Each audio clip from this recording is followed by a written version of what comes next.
Have you ever felt like the world is too heavy for your soul, like adulthood is some kind of cage designed to strip you of your essence, that the more you try to grow up, the more you lose something sacred inside you? Maybe you're not lazy. Maybe you're not broken. Maybe you are the eternal child. And maybe that's not as innocent as it sounds. The Puer Aeternus, Latin for eternal boy, is a term Carl Jung used to describe a psychological pattern found in those who resist growing up, not out of immaturity, but out of a deep spiritual attachment to freedom, potential, and transcendence. But this attachment comes with a cost, a shadow that lingers in the form of avoidance, escapism, and emotional paralysis. The very thing that once made us luminous can slowly become the root of our suffering. The Puer is not simply childish. He is often brilliant, creative, insightful, even visionary. He dreams of greatness, speaks of destiny, and burns with a passion that makes others feel dull in comparison.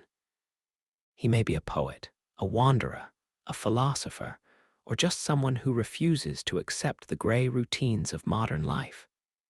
And yet, his life is often marked by fragmentation, isolation, and inner conflict. Why? Because the Puer does not descend. He floats. He fears grounding. He avoids commitment.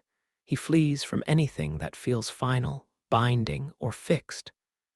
In Jungian terms, the Puer is allergic to the archetype of the senex, the old man, the structure, the responsibility. He wants the sky but refuses the soil. He craves transformation but resists the necessary suffering that precedes it. His wings are powerful, but his roots are non-existent. Let me ask you, do you start things with burning enthusiasm, only to abandon them as soon as they become ordinary? Do you dream of one day, but never quite commit to the messy process of building that someday? Do you hold on to the idea that something magical will happen if you just wait long enough, drift far enough, or think hard enough, if that resonates? Welcome to the paradox of the eternal child. The shadow of the Puer isn't simply failure, it's potential that never becomes real.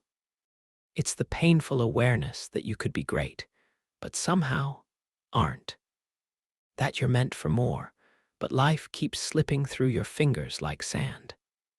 And every day you remain suspended between now and never, you begin to wonder, is it the world that's wrong for me? Or am I just afraid to join it? But where does this pattern come from often? It's rooted in early emotional experiences. Many peers were deeply sensitive as children, perceiving the world not through logic, but through meaning. They may have idealized a parent, especially the mother, or felt smothered by overprotection, creating an unconscious rejection of the real world as hostile or limiting. The adult world became the enemy. Rules were suffocating. Systems were soul-crushing. And somewhere deep inside, the psyche said, I will not become one of them. This vow, this silent rebellion turns into a life philosophy. The Puer clings to a sacred longing, to stay light, free, and untouched by the compromise of adulthood.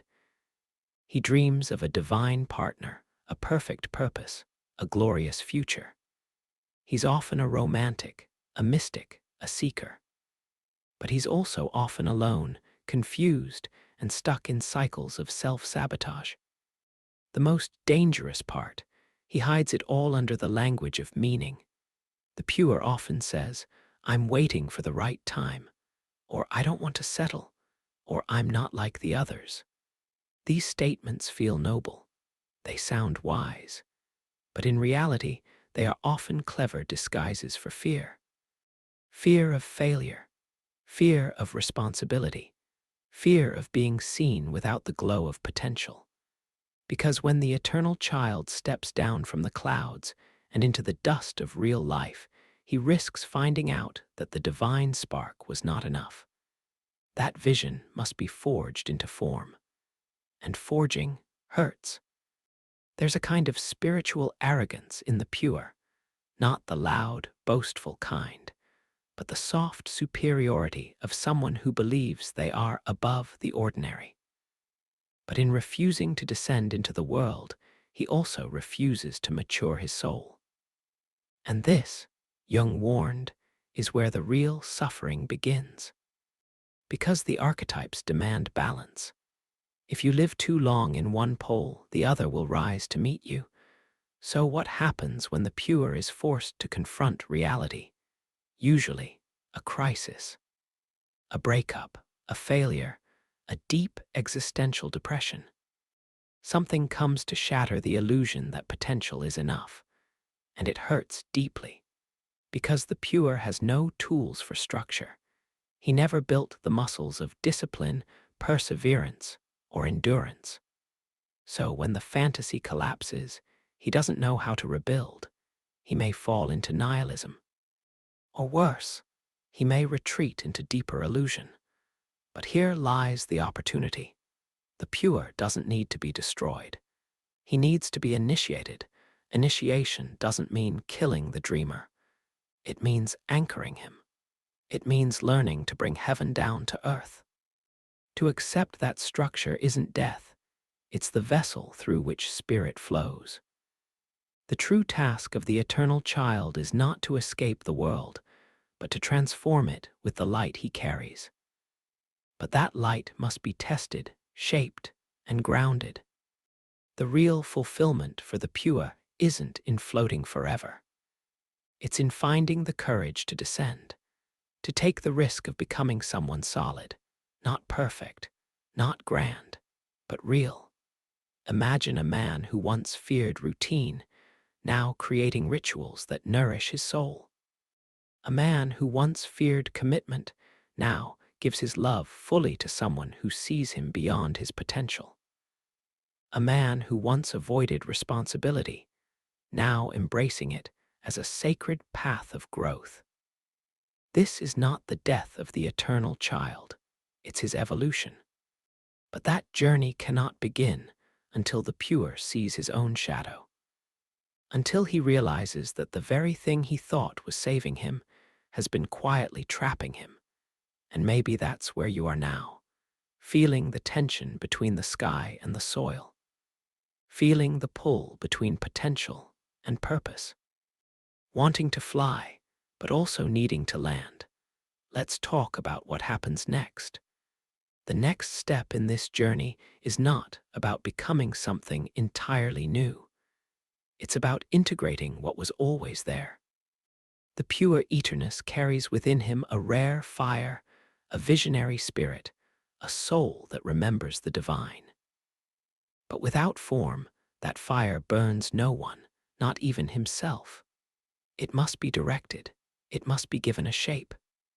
Integration begins when the eternal child meets the inner adult, not the boring adult, not the corporate drone, but the wise builder. The one who can take dreams and lay their foundation in the world. Who says, yes, you are special. But now it's time to create, to serve, to act. But this integration won't happen all at once. The pure must first grieve the fantasy, that perfect partner that only exists in imagination, that perfect calling that would require no effort, no failure, no fear, that endless youth that kept him safe from the pain of growth. He must let these illusions die, and that death feels like betrayal, because the pure has often wrapped his entire identity around being the one who doesn't sell out, the one who stays pure, untouched by the flaws of adulthood. To become grounded feels like losing magic, but in truth, it's the beginning of becoming whole. It's the alchemy of turning air into earth, vision into manifestation, self into soul. Jung said, there is no coming to consciousness without pain.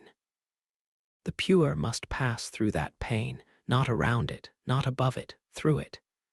He must feel the ache of letting go, the terror of choosing, the discomfort of staying when it would be easier to run. That is the path of descent.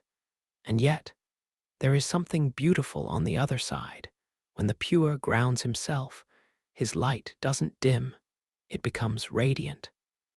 No longer scattered across dozens of abandoned projects, fleeting relationships, or endless daydreams, his energy becomes focused, powerful, and magnetic.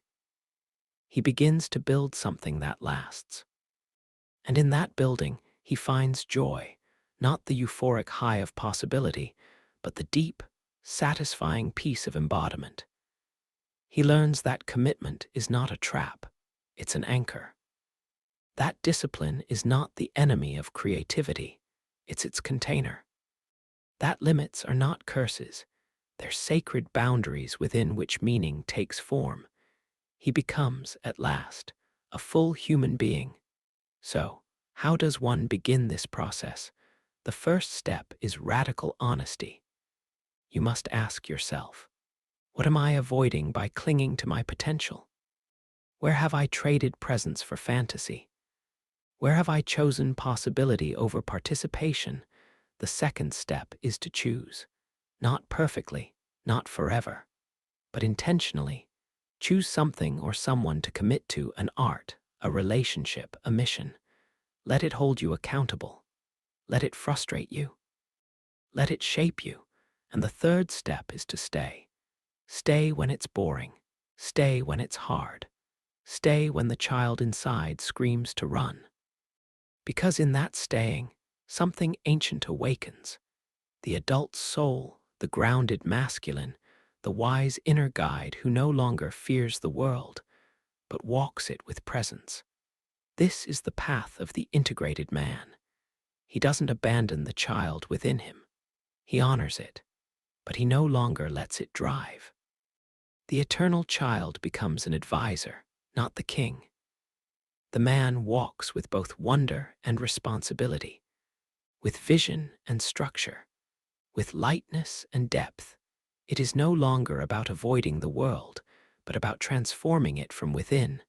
And what about love? This transformation changes everything, including how we relate.